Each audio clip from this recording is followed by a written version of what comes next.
Hello, Equipment War here, and welcome to my build guide for my Crit Blade Flurry Duelist in patch 3.2.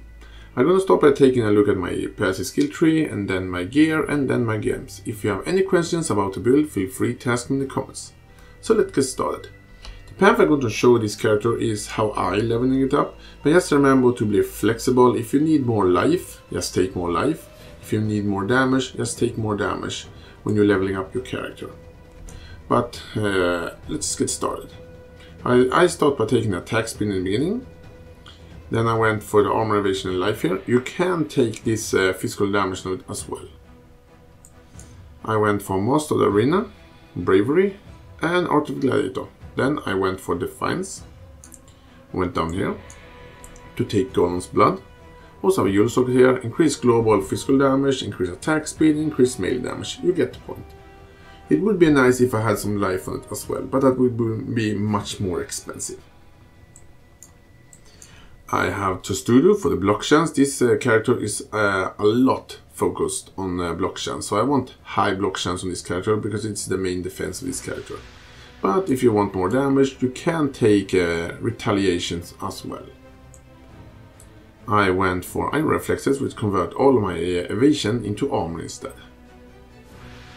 I have Vitality Void, and this note here, this life and mana leech note here, is the only source of mana I need on this build. But when you're leveling up the character, it is a good idea to maybe take both this mana leech note here and even Spirit Void, and when you have enough damage to sustain your mana, you can just drop both Spirit Void and mana leech, this mana leech here, and just have this one. Moving on. I have Command of Steel, give me some physical damage and block chance, and also increase the defense of my shield, which are quite nice. Went up here to the range area. I have Fitness, and here you have an option to take some more life and evasion if you want. You can also take Heart of the Oak if you want even more life. I have Precision Incubation, I think it's called, I can't really acknowledge that, but give me some physical damage, defense for my shield, and additional chance to block, which are quite nice. I have Weapon Art Sorcery, I think it's called. Again, block chance with shields, attack damage, attack speed, strength and dex. I have Aspect of a Link, physical damage, gives me movement speed, increased critical strikes, and some dex and intelligence. I have Herbalism for some good amount of life. And then I have to this really wonderful sword wheel here in the range area, which is Brutal Blade and Fatal Blade. Fatal Blade give you a ton of crit chance, and Brutal Blade give you additional chance to block when you dual wielding or holding a shield, give you a lot of physical damage and attack speed, and also some strength. Overall, two really good notes. Let's move on. I went this way here. I took another Yule Socket here. This one have block chance with shields, which are quite nice. Also have increased physical damage, 100 weapons, attack speed, and melee physical damage. You'll probably get the point what you're gonna have for your Yules. I have the big life wheel here, and you can, if you want, take Path of the Warrior as a quite good note. And if you want some more attack speed, you have an option of taking Berserking. Moving on, I went for Warrior's Blood. I have this life and armor notes here in the Marauder area. I have Heart of the Warrior. And I have Born to Fight for a good amount of damage. If you're missing resistance, you can take Diamond Skin to have good enough gear to have maxed out your resistance. I have Solidarity for some even more chance to block with shields and some physical damage as well. And I have Unwavering Stance. If you're using Calm's Root instead, you can see it on screen right now. If you're using those pair of boots, you don't need Unwavering Stance. You can just ignore this and just use these 2 points to, for something else. I have Juggernaut, and here you have option to take another Jewel Socket if you want. I have Barbarism, and then I have Dismembering for a good amount of crit chance. And this is pretty much my passive skill tree. If you have any questions about my skill tree, feel free to ask in the comments. But before we move on, let's take a look at my Ascendancy skill tree. I went full out defense as a gladiator as Ascendancy 2, so I went for Pain Forge, which gave a lot of block chance if I get damaged by a hit recently. It also gave me a lot of damage if I have taken no damage from hit recently. And I cannot be stunned by hit, but that doesn't matter because I can't get stunned anyway. But here's another nice thing. My counterattacks when I block will do double damage, and that means my blocks will do a lot of damage when I block things and using my counterattacks. I have versatile combatant, so 100% of my block chance is applied to spells as well, so I can block just as good both spells and attacks. And then I have violent retaliation. A really good note, give me a lot of block chance, increase my physical damage for each hit I have blocked in the past 10 seconds, and give me a huge amount of damage if I block and hit from a unique enemy in the past 10 seconds. Also give me additional block chance for each hit I have blocked in the past 10 seconds. So the more I block, the more powerful I become. And it really stacks up high. I also have blood in the eye for some extra damage, chance to make the enemy bleed, and also chance to blind them, which doesn't matter, and a chance to maim them, and enemies maimed by your attacks, but you take 10% increased physical damage, which are quite nice. If you want to go even more damage, you can go for Gorgeous Violent, but I don't recommend I recommend going for a more defensive one. And before we move on, when it comes to the bandits, I helped Oak to get the physical damage, life regeneration and physical damage reduction. If you don't want to help anyone, you can kill all of them and take the passive skill point instead.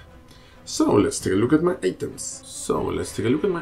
I can start with my weapon. I'm currently using this sword here, and you want as good physical damage as you can get, as good crit chance as you can get, and as good attack speed as you can get. A good alternative to a sword like this is to use a Skava. You can see it on screen right now. It have a lot of physical damage and decent crit chance. It's overall a really good weapon and really cheap. For my helmet, I'm currently using a Legacy Abyssus, but you can use normal Abyssus as well, just that I happen to have a Legacy one. A very important thing with Abyssus is, when you can see it highlighting right now, you want that value to be as low as possible, because you will take increased physical damage when you're using Abyssus. And that is why you should never use Abyssus in the labyrinth when you're dealing with the physical damage over time traps. For you will take an absurd amount of damage if you have Abyssus on you when you are in the labyrinth. So be very careful with physical damage traps. A good and more defensive alternative to Abyssus is to use Rat's Nest. You can see it on screen right now. It doesn't offer you as much damage, but it's still a really good helmet, and relatively inexpensive, and will still give you a lot of damage. For my shield, I'm using this shield here. You can see it on screen right now. I can't pronounce the name of it, sorry, but this shield is just amazing. It's a very low level, level 11 shield, and it have one of the best thing a shield can have. It have your hits can't be evaded, so I need 0 accuracy on this build. I will hit 100% of the time. It also have really good block chance, and it have a small amount of life, nothing major, but it's something. And it adds a lot of damage to your counterattacks. Your counterattacks will do an absurd amount of damage when you're using this shield. But this shield has become quite expensive nowadays, and you can use some other options. You can see it on screen now. You can use Aegis Aurora if you want to be really tanky. You can use Lionel's Remorse, a cheap and powerful alternative, or you can use a rare shield which have as high armor as you can get, as good block chance as you can get, and as good life as you can get, if you want to be even more defensive. For my rings and amulets, I'm currently using these rings and amulets, and what you want for them, you want as good life as you can get, that's the most important thing, and resistance you need. And if you can, try to have some flat physical damage or attack speed on them as well. For my armor, I'm using this astral plate here with a lot of armor and a lot of life. And these are relatively expensive armor, but just try to get the 6-linked armor you can, and try to get as high life and armor value as you can, and the resistance you can afford to. For my gloves, I'm using these spiked gloves here, and have and you want life and resistance on them. I currently don't have resistance on this current one because I already have maxed out my resistance. But if you need resistance, this is a good place to have it on. I also have some additional block chance on them as well, and some attack speed. I'm using this belt here, and what you want for your belt, the most important thing is to have life and resistance, and armor if you can.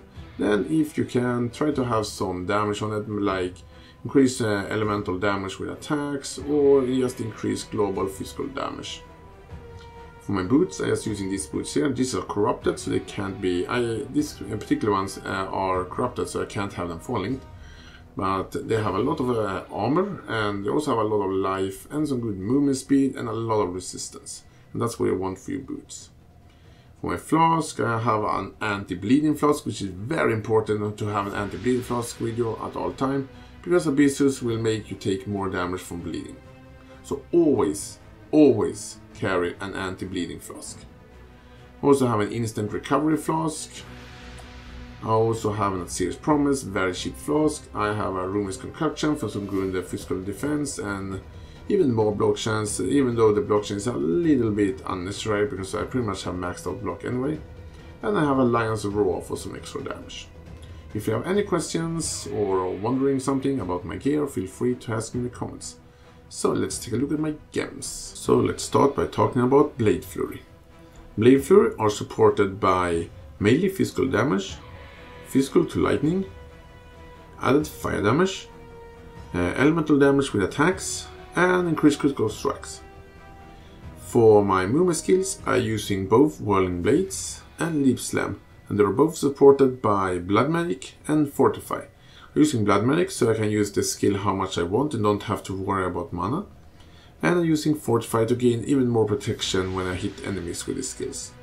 I'm using 2 auras, which is Herald of Ash and Hatred. I'm using 2 caution damage taken setup, and if you don't know how caution damage taken work, I'm going to have a link in the description to where you can find a video where I explain how they work. I'm using a level 1 caution damage taken, so this one will go off more often if I take damage. And it supports both Wallow's Mark for some extra life leech and a chance to get endurance charges, and a Tempest Shield to give me even more block chance. Another one, it is a level 4 caution damage taken, which supports an Immortal Call, and it is supported by increased duration. I'm using 3 counter attacks, which is Reckoning, Riposte and Vengeance, and these 3 do a lot of damage to surrounding enemies when you block. And they're both supported by melee physical damage, but you don't need to block to have Vengeance triggered. And I'm using a little bit more for fun, I'm using an Astral Protector together with increased critical strikes. Maybe not the best setup, but I just usually use it against bosses here and there. It's not a very important thing, but I have it. Anyway, if you have any questions about my skill game, feel free to ask me in the comments. I thank you all for watching my video, and if you have any questions or idea, feel free to ask me in the comments. I'm going to show this character in action, and I'll see you guys next time.